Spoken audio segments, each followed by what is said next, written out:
Everyone, कैसे हैं आप लोग। तो रिसेंटली कंक्लूडेड जो G33 की जो मिनिस्टर लेवल मीटिंग थी वहाँ पे, तो इसमें भारत के जो इंडस्ट्री एंड कॉमर्स मिनिस्टर ने यहाँ पे कुछ आरोप भी लगाए हैं कि वर्ल्ड ट्रेड ऑर्गेनाइजेशन ने जो कुछ एग्रीमेंट्स रिगार्डिंग एग्रीकल्चर की है, ये डेवलप कंट्री के लिए थोड़ा सा बायस्ड है और डेवलपिंग कंट्री के लिए नहीं है। बहुत सारे पॉइंट्स के ऊपर यहाँ पे बात की गई है। तो मेनली G33 यहाँ पे है क्या, इसके बारे में बात करेंगे। वर्ल्ड ट्रेड ऑर्गेनाइजेशन के बारे में बात करेंगे और इस एग्रीमेंट्स जो यहाँ पे बात की गई है इसके बारे में भी डिटेल में हम बात करेंगे। तो मेनली देखिए, from international relationship point of view के हिसाब से देखिए, एग्रीकल्चर पॉइंट ऑफ व्यू के हिसाब से देखिए, या फिर इकोनॉमी पॉइंट ऑफ व्यू के हिसाब से देखिए, बहुत ही इंपॉर्टेंट वीडियो होने वाली है। तो इस वीडियो को अंत तक बिल्कुल देखते रहिएगा। और इससे पहले अगर आप लोगों ने हमारे चैनल को अब तक सब्सक्राइब नहीं किया है तो इसको प्लीज सब्सक्राइब कर लीजिए, ताकि आने वाले ऐसे ही वीडियोस की नोटिफिकेशन इसी तरह आपको मिलते रहे। और इस वीडियो का जो नोट है आपको हमारे वेबसाइट में मिल जाएगी। नीचे डिस्क्रिप्शन में मैंने वेबसाइट का लिंक दे दिया है, वहां से आप उसको फॉलो कर सकते हैं। तो चलिए आज का वीडियो शुरू करते हैं। तो रिसेंटली G33 की जो मिनिस्ट्रियल लेवल मीटिंग हुई थी, ये वर्चुअली आयोजित की गई थी। तो यहाँ पे भारत के जो commerce and industry minister mister Piyush Goyal ने यहाँ पे कुछ पॉइंट्स मेंशन किए कि वर्ल्ड ट्रेड ऑर्गेनाइजेशन के कुछ ऐसे जो फैसले या फिर एग्रीमेंट्स है, ये थोड़ा इम्बैलेंसेस है। इम्बैलेंसेस क्या है, यहाँ पे बात जो की गई है in favour of developed countries. लेकिन यहाँ पे देखिए कि हिस्टोरिकल जो एसिमेट्रीज यहाँ पे डेवलप्ड कंट्रीज को ज्यादा फैसिलिटी या उनको प्रायोरिटी मिलती है, डेवलपिंग कंट्रीज को नहीं मिलती है। तो इसको पॉइंट आउट किया गया है ताकि यहाँ पे एक ऐसा रूल बेस्ड सिस्टम बन सके जो फेयर हो सके और इक्विटेबल हो सके। इक्विटेबल मतलब यह है कि जो भी डेवलप कंट्री, उन लोग के साथ जो भी नियम है, सेम नियम अगर हम लोग डेवलपिंग कंट्रीज के साथ करने जाएंगे तो वो अनफेयर होगा। तो ये जो है फेयरनेस ऑफ इक्विटी यहाँ पे बात की गई है। तो मेनली यहाँ पे पीयूष गोयल जी ने यहाँ पे कुछ पॉइंट्स यहाँ पे दिखाया है कि G33 लेवल की जो मीटिंग है वहां पे आउटकम्स पॉजिटिव होनी चाहिए। यहाँ पे पब्लिक जो स्टॉक होल्डिंग है उसके सॉल्यूशंस निकलनी चाहिए, ताकि फूड सिक्योरिटी पर्पसेस जो है, अलग अलग जो डिफिकल्ट सिचुएशन के लिए वहां पे उसको यूज किया जा सके। अलग अलग जो स्पेशल सेफगार्ड मैकेनिज्म, उससे रिलेटेड यहाँ पे कुछ फैसले लिए जा सके। और मेनली डोमेस्टिक सपोर्ट को क्विकली और बैलेंस तरीके से जो है सपोर्ट किया जा सके।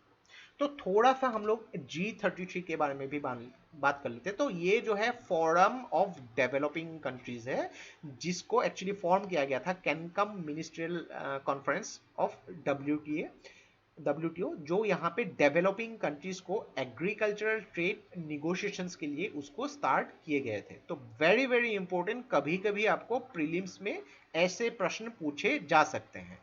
इंडिया जो है G33 कंट्रीज का एक पार्ट है, जिसमें लगभग 47 डेवलपिंग या फिर लीज डेवलपिंग कंट्रीज भी शामिल है।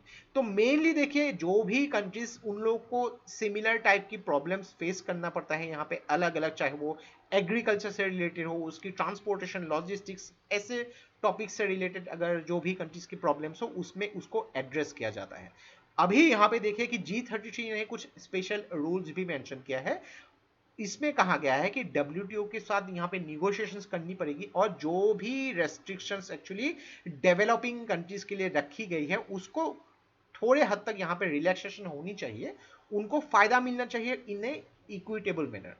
जो G33 कंट्रीज के अगर आप मैप में देख सकते हैं, हमारे भारत, पाकिस्तान, श्रीलंका, चाइना भी यहाँ पे मौजूद है, साउथ कोरिया भी है, तुर्की, जो साउथ ईस्ट एशियन कंट्रीज भी काफ़ी शामिल हैं यहाँ पे, मदागास्कर।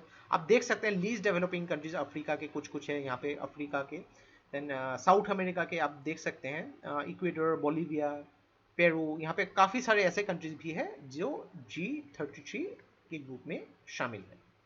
तो इसमें देखिए कि कौन से एग्रीमेंट की गई है, उनके अगर 3 पिलर के बारे में बात करेंगे तो पहली बात आती है यहाँ पे डोमेस्टिक सपोर्ट। तो मेनली यहाँ पे डोमेस्टिक सब्सिडीज जो है उसको रिडक्शन करने की बात हो रही है कि फेयर ट्रेड और फेयर प्राइस से होनी चाहिए। तो इसमें एक कॉन्सेप्ट है एग्रीगेट मेजरमेंट ऑफ सपोर्ट, यानी कि जो मेजरमेंट है उसको एक एग्रीगेट तरीके से यूज करनी पड़ेगी। तो इसके लिए ये बोला गया था कि 20% रिडक्शन जो है डेवलप कंट्रीज 6 साल के लिए करेगी, और 13% रिडक्शन जो है ये डेवलपिंग कंट्रीज करेगी 10 साल के लिए। तो इसके बारे में भी हम बात करेंगे, इसमें 3 जो मेन पहलुओं के बारे में भी बात करेंगे। नेक्स्ट टॉपिक जो है मार्केट एक्सेस, यानी कि जो मार्केट एक्सेस मिलनी चाहिए डेवलपिंग कंट्रीज को WTO के जो मीन्स के हिसाब से, तो उसमें देखें कि जो कंडीशन होनी चाहिए, चाहे वो एक्सपोर्ट हो, इंपोर्ट हो, जो टैरिफ मिलनी चाहिए, जो टैरिफ होनी चाहिए, या नॉन टैरिफ मेजर्स जो है, ये जो मेंबर कंट्रीज के साथ मिलके उसको इस तरीके से एग्री होनी चाहिए ताकि अलग अलग स्पेसिफिक गुड्स उसको किसी भी देश में जाके मार्केट में एंट्री मिल सके। मान लीजिए कि भारत किसी डेवलपिंग कंट्रीज के लिए भी एक्सपोर्ट कर रहे हैं, तो उनके लिए उसके हिसाब से रिडक्शन मिलनी चाहिए, टैरिफ या फिर टैक्सेस इतनी ज़्यादा नहीं होनी चाहिए जो डेवलप कंट्रीज को अगर भारत के आने के लिए उनको भरना पड़ता है। तीसरा पॉइंट है यहाँ पे एक्सपोर्ट सब्सिडीज। तो सब्सिडी की यहाँ पे बात की जा रही है कि इनपुट ऑफ एग्रीकल्चर के लिए यहाँ पे बात की जा रही है। मेनली एक्सपोर्ट जो है इसमें काफ़ी हद तक चीपर हो जाती है, तो प्रॉब्लम्स भी फेस करना पड़ता है, और कुछ कुछ इंसेंटिव्स भी मिलनी चाहिए स्पेशली डेवलपिंग कंट्रीज के लिए, ताकि यहाँ पे इंपोर्ट ड्यूटी रिमिशन और अलग अलग एक्सपोर्ट सब्सिडीज को भी इंक्लूड किया जा सके। तो यहाँ पे डोमेस्टिक सपोर्ट को अंदर 3 पॉइंट्स बात की जा रही है। तो पहला बात है यहाँ पे ग्रीन बॉक्स। तो यहाँ पे डू नॉट डिस्टॉर्ट ट्रेड के हिसाब से बात किया जा रहा है कि मिनिमल डिस्टॉर्शन, और ये जो है गवर्नमेंट फंडेड है। तो इसमें मेनली एनवायरमेंटल प्रोटेक्शन, आप याद रखिएगा, ग्रीन बॉक्स जो है एनवायरमेंटल प्रोटेक्शन और रीजनल डेवलपमेंट प्रोग्राम्स के थ्रू की जा रही है, और इसमें जो है जो ग्रीन बॉक्स को विदाउट लिमिट यहाँ पे सब्सिडीज देने की बात हो रही है।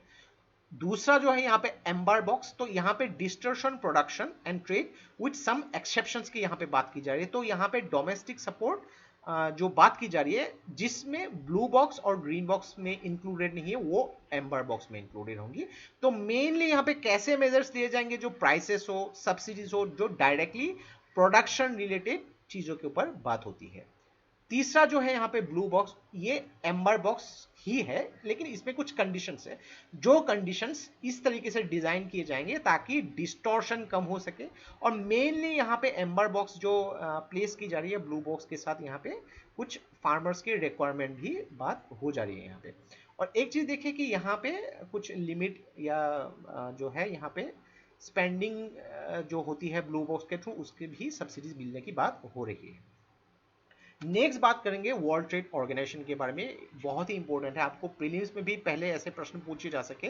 तो ये जो है world trade organisation general agreement on tariff and trade, जिसको शॉर्ट फॉर्म में हम गैट भी बोलते हैं, उसी का सक्सेसर है, जिसको एक्चुअली नाम बदल के अलग तरीके से इंट्रोड्यूस किया गया था 1995 में।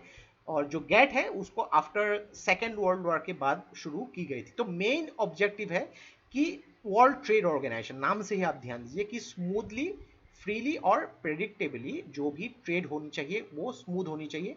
लगभग 164 मेंबर से यहाँ पे पूरे दुनिया का 98% ट्रेड वर्ल्ड ट्रेड ऑर्गेनाइजेशन के नॉर्म्स के हिसाब से होती है। तो अलग अलग यहाँ पे अगर मैकेनिज्म्स के बारे में बात करेंगे, जो trade related aspects of intellectual property rights trips के हिसाब से, trade facilitation agreement, general agreement on trade and services, trade policy review mechanism अलग अलग है। तो देखिए ऐसे पॉइंट्स भी अगर आप एग्जाम्स में लिख सके हैं रिगार्डिंग वर्ल्ड ट्रेड ऑर्गेनाइजेशन, तो आपको काफ़ी अच्छे मार्क्स मिल जाएंगे यहाँ पे।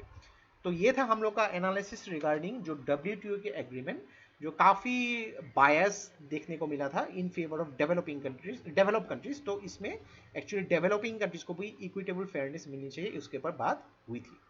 तो आशा करते हैं इससे आपको बहुत कुछ चीज़ें सीखने को मिला होगा। और ये वीडियो अगर आप लोग को अच्छा लगे इसको प्लीज लाइक कीजिए, इसको सब्सक्राइब वीडियो को शेयर कर दीजिए, क्योंकि ऐसे वीडियो बनाने के लिए हम लोग को बहुत ज़्यादा मेहनत और रिसर्च की जरूरत है, और आप लोग का सपोर्ट हम लोग को बहुत ज़्यादा इंस्पायर करता है और भी हार्ड वर्क करने के लिए। तो आज के लिए बस इतना ही, देखते रहिए study wise, take care, thank you and जय हिंद।